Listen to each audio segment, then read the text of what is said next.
അക്ഷരങ്ങൾ അച്ചടിച്ചു കൂട്ടിയ പുസ്തകത്താളിൽ നിന്നും നീ പഠിച്ച ഇന്ത്യ അല്ല അനുഭവങ്ങളുടെ ഇന്ത്യ. കോടിക്കണക്കായ പട്ടിണിക്കാരുടെയും നിരക്ഷരരുടെയും ഇന്ത്യ, കൂട്ടിക്കൊടുപ്പുകാരുടെയും വേശ്യകളുടെയും തോട്ടികളുടെയും കുറ്റരോഗികളുടെയും ഇന്ത്യ, ജഡ്ക വലിച്ചു വലിച്ച് ചുമച്ച് ചോര തുപ്പുന്നവന്റെ ഇന്ത്യ, വളർത്തുനായ്ക്ക് കൊടുക്കുന്ന ബേബി ഫുഡിൽ കൊഴുപ്പിന്റെ അളവ് കൂടിപ്പോയതിന് ഭർത്താവിന് ശാസിച്ച് അത്താഴപ്പട്ടിണിക്കിടുന്ന കൊച്ചമ്മമാരുടെ ഇന്ത്യ അല്ല. മക്കൾക്ക് ഒരു നേരം വയറുനിറച്ച് വാരി ഉണ്ണാൻ വക തേടി സ്വന്തം ഗർഭപാത്രം വരവിൽക്കുന്ന അമ്മമാരുടെ ഇന്ത്യ.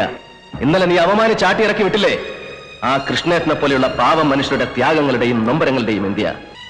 ഇന്ത്യ എന്ന മഹാരാജ്യത്തിന്റെ സോൾ, ആത്മാവ്. IAS അക്കാദമി വർഷാവർഷം അടവച്ച് വിരിച്ചെടുക്കുന്ന നിന്നെ പോലെയുള്ള സ്നോബുകൾക്ക് ഈ ആത്മാവ് തൊട്ടറിയാനുള്ള സെൻസ് ഉണ്ടാവണം, സെൻസിബിലിറ്റി ഉണ്ടാവണം, സെൻസിറ്റിവിറ്റി ഉണ്ടാവണം.